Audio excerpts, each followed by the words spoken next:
So hi everyone, my name is Eva, and I would like to take you on a little journey through the body and the brains to get an understanding of what is happening when you experience stress and emotion. And as said, indeed, the first chapter is about the pre-game pressure. But in fact, athletes, coaches, and officials, they like a certain amount of stress in their sporting lives. So the pressure of competition is one of the things which many of us find motivating. But sometimes, however, there is a lot of pressure because of the fact that it's an important game, or because there are high stakes in the end of the in the end of the season when you're playing for the finals and so on. So when you are officiating an important game, or sometimes, you feel more nervous than usual and you start to worry a bit, or you want to show people they picked really the right official for this game. Sometimes you start thinking about games where you should have made better decisions right before you start the next game, and you really hope that you will do well. This can increase your level of pressure, your level of arousal. Séraphine and Lauren, do you recognize this?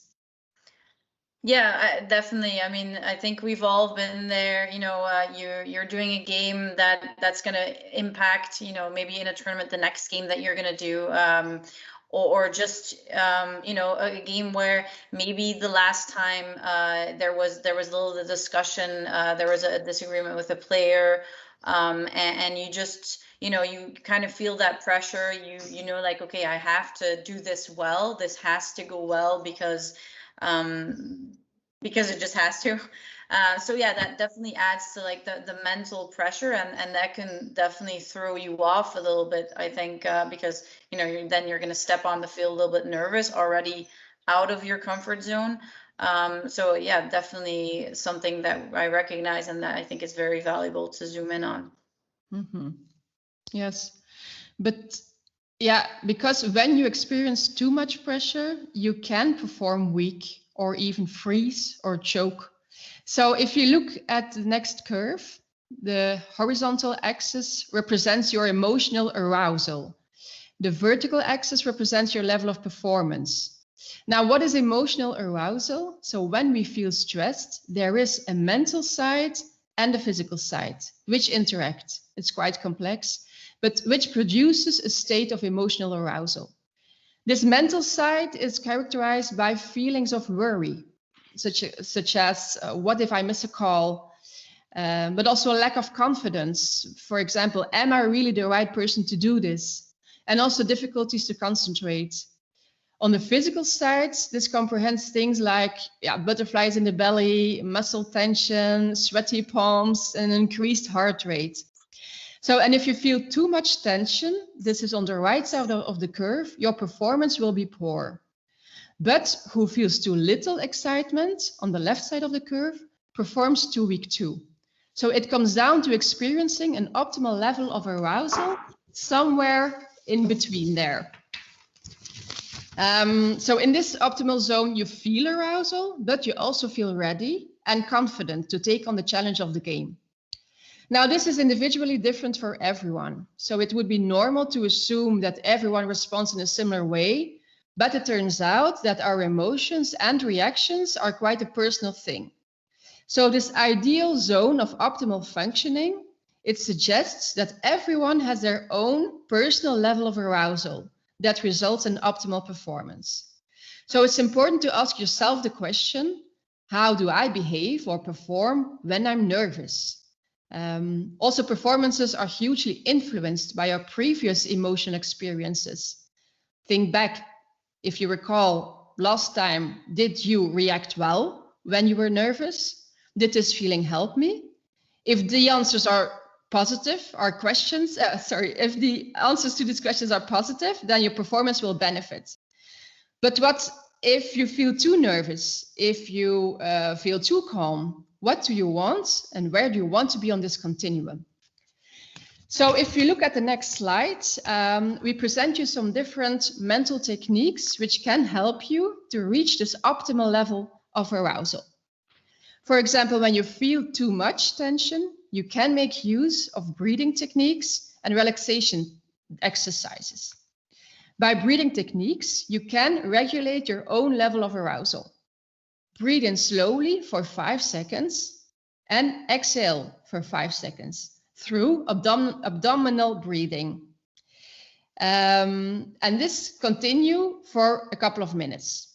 By focusing your attention completely on your breathing, you avoid thinking about other things, such as, I can't miss a call. In this way, the negative tension of the negative thought will disappear and you regain control of your level of arousal. So really practice this breathing exercise. It seems simple, but it's very effective. And you can do this right before a game, in the dressing room, when you prepare yourself, when you put your clothes on. This is really a thing that you can put into practice quite easily and effectively. Also, muscle tension plays an important role in your body. Try to observe subtle differences in muscle tension in yourself. Like do a body scan. Scan all your body parts step by step. If you notice some tension, change your posture or consciously relax your muscles. But also the reverse is possible. If the arousal is too low, it may be necessary to increase your level of arousal. This is called psyching up. For example, you can do this by listening to music that gives you a boost, or watching a motivational video, or by physically activating yourself. You can hit your legs, you can jump, you can swing your arms, and that will give you an increase in your level of arousal. So it is really important to become aware of what your ideal level of arousal is, so that you know what to do to regulate your level of arousal. So either relax or boost. And this will help you to feel confident and in control. I'm always sorry. When you're talking, because you talked about Eva about you can put on music and to either decrease or increase. We sometimes do like a little dance party where you put on music and everyone just dances their hearts out, which I think simultaneously eases up the tension because you're no longer focusing on how nervous you are, you're focusing on the dancing, and it also kind of boosts up your body and you're getting warm. So especially when it's really cold out, it's also a good means of getting warm just before you go out on a game. That's a great example. I also think that this is a quite individual thing. So this could work fine for a lot of officials. Maybe other officials like to zoom in their own cocoon, to think and to breathe and to focus on their own internal energy. So you have to also find out with your colleagues, what is your ideal game preparation and does it differ from mine? So I also think that this is a good thing to talk about with your fellow officials. Okay, another technique to manage pressure before the game is to make use of imagery. So imagery, that is when you reproduce in your mind all relevant information which contributes to the successful performance in the game. So you try to visualize yourself in different situations in different parts of the field. And the more detail included, the more impact this technique is likely to have. So it's like having your own virtual reality in your head, which is connected directly to your body. The more you image, the more likely you are to produce the correct response in the heat of competition. So replay the images of success in your mind on a regular basis. Feel also the movements and use all of your senses. So not only seeing, but incorporate also hearing, feeling, and why not smelling and tasting. Without these mental skills or without mental techniques for managing arousal, it's a very difficult thing to achieve management of arousal on a consistent basis. So to be at your optimal level of arousal for each performance, this takes skill. It doesn't just happen. So that's why it's very smart to always live up to a game in the same way, to create your own pre-match routines, because this will help you to start the match in the right way. So you can add breathing exercises, you can dance to music, you can use a body scan, and you can use imagery. So try to experiment with the different techniques and see what works best for you. But make sure you make your own mini routine for pre-game stress. So question to you, how do you prepare mentally and what is your ideal game preparation? going to add one thing just to the pregame. So I think we have two different kinds of pregame. We have your personal preparation that's long-term, right?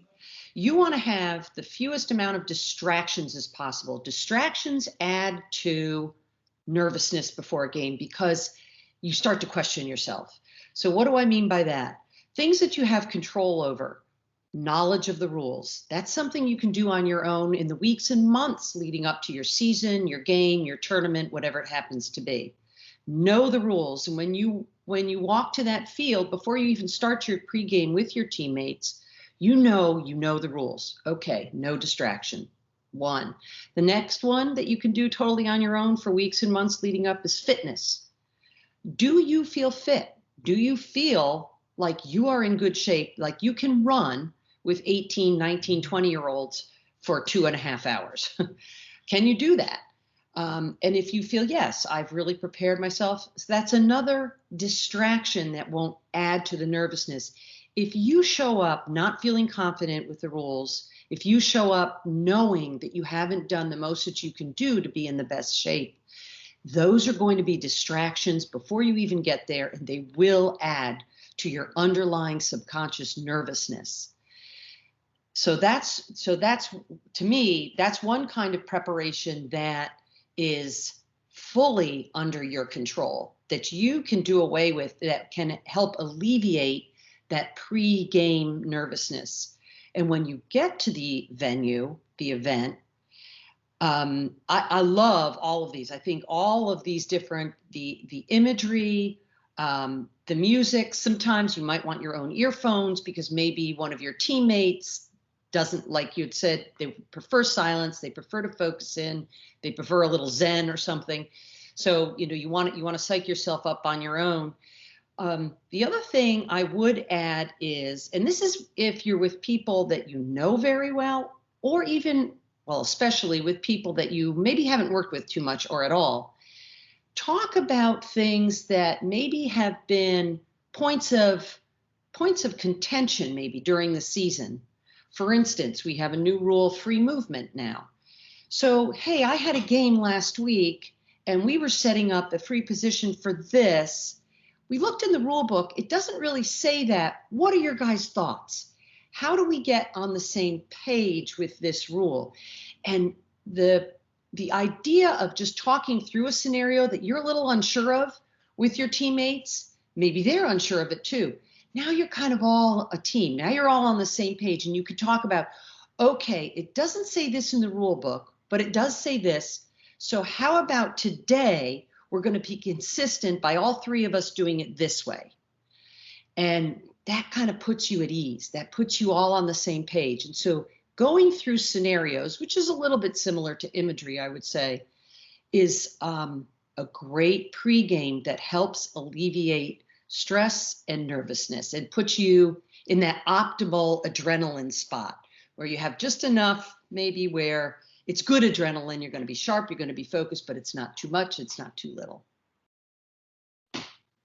Yeah, thanks, Lauren. I couldn't agree more. I think you definitely touched on a lot of important things, and we're talking about the mental side here, but you're totally right. Like before that, and adding to that, if your prep is done right, if you know the rules and if your fitness is there, that's definitely going to help. And like you said, I think the aspect of making sure you're aligned with your team, and you don't have to know them, but just kind of already, making sure you've broken the ice with your team and really feel part of a team is also gonna alleviate that tension a little bit. I think, people you're having fun with out there, that always helps for me. If I go like, okay, these are people I can have fun with, because sometimes we forget that we're also out there we're there to do a good job, but in the end goal is still that we also have fun, right?